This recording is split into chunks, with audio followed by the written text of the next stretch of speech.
Assalamualaikum warahmatullahi wabarakatuh. Bismillahirrahmanirrahim. Alhamdulillahirrabbilalamin. Allahumma sholli ala Sayyidina Muhammad wa ala ali Sayyidina Muhammad. Selamat datang di pembelajaran online atau pembelajaran jarak jauh untuk mata pelajaran sejarah kebudayaan Islam. Nah, ini Bapak buat video pertama untuk pertemuan kita. Ini pertemuan yang keempat ya. Nah, di pertemuan keempat ini kita masuk ke bab yang kedua, yaitu yang membahas tentang perkembangan Islam pada masa Rasulullah periode Madinah. Pada pertemuan sebelumnya kita sudah membahas tentang perkembangan Islam masa Rasulullah periode Mekah. Nah, sekarang ke Madinahnya, periode Madinah. Maksudnya begini, periode Madinah itu artinya ketika Rasulullah berhijrah dari Mekah ke Madinah. Nah, di situ Rasulullah di Madinah membangun kehidupan umat Islam secara khusus, dan secara umumnya adalah membangun kehidupan masyarakat umum. Nah, kalau kita bandingkan ya antara kehidupan kota Mekah dan Madinah di masa awal, di masa lalu sebelum Islam datang, itu berbeda. Dari segi geografis, kota Mekah ini wilayahnya tandus, gersang, kering dan lain sebagainya. Nah, sementara di Madinah ini justru sebaliknya. Di situ curah hujan teratur ya, sehingga daerahnya termasuk daerah pertanian, walaupun juga di situ dikelilingi oleh gunung-gunung dan lembah-lembah. Namun dari segi untuk wilayah pertanian itu sangat subur, sehingga bisa mendatangkan keuntungan secara ekonomi dalam bidang khususnya adalah bidang pertanian. Pertanian seperti anggur, kemudian kurma, gandum dan lain sebagainya, termasuk juga untuk peternakan.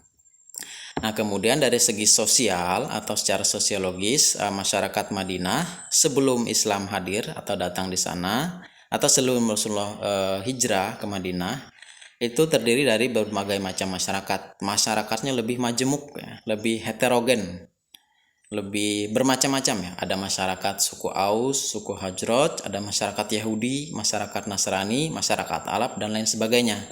Dari segi keyakinan atau akidah itu ada masyarakat Yahudi ya, penganut agama Yahudi, agama Nasrani, ada juga penyembah berhala, kaum musyrikin, dan juga ajaran-ajaran yang lain, termasuk juga di situ Islam sudah ada. Artinya ketika Rasulullah sebelum hijrah itu ada utusan ya, atau pengikut umat Islam yang menyampaikan dakwah Islam di Madinah, sehingga masyarakat Madinah ketika kedatangan Rasulullah mereka menyambut, bahkan mendambakan ya kehadiran Rasulullah, yang nanti Rasulullah ini selain sebagai Rasul, pemimpin agama, juga pemimpin masyarakat, pemimpin pemerintahan. Nah, itu tadi ya, itu dari segi kondisi masyarakatnya, baik dari segi geografis, kemudian sosiologis, termasuk bidang-bidang yang lain. Nah, Madinah ini jaraknya jauh sekali dengan kota Mekah. Namun sekarang dua-duanya menjadi kota suci yang dikunjungi oleh umat Islam dari berbagai penjuru dunia untuk melaksanakan ibadah haji maupun umroh.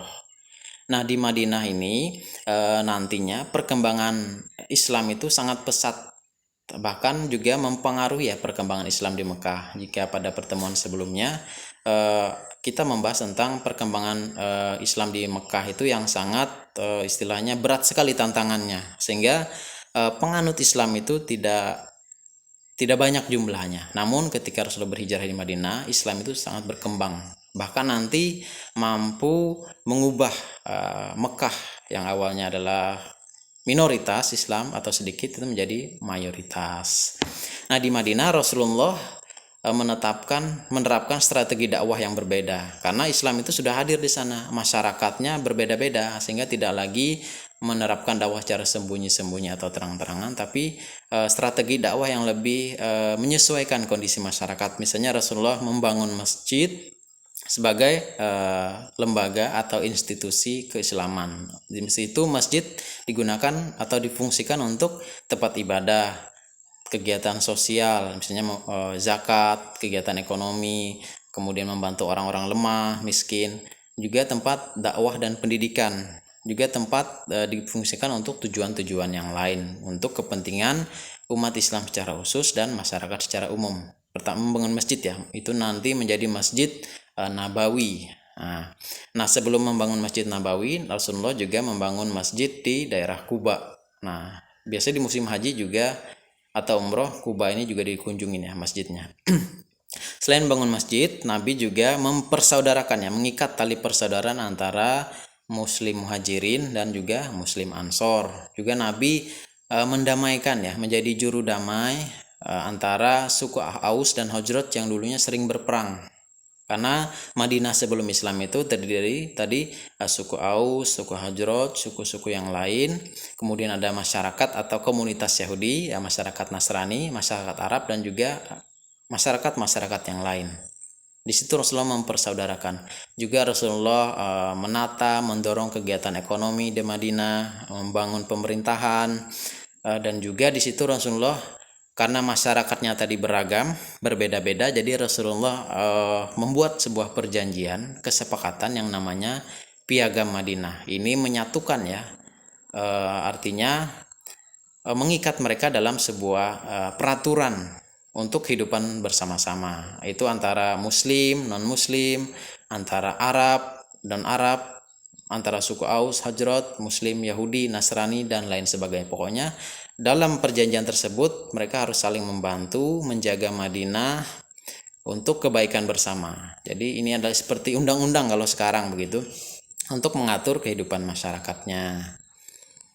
Di situ Rasulullah juga misalnya mendorong masyarakatnya untuk berusaha dan lain sebagainya. Intinya dakwah di Madinah itu nanti akan berkembang lebih baik dibandingkan di Mekah, namun juga memberikan dampak yang positif bagi kemajuan dakwah di Mekah. Nah, ini adalah pengantar kita di bab kedua.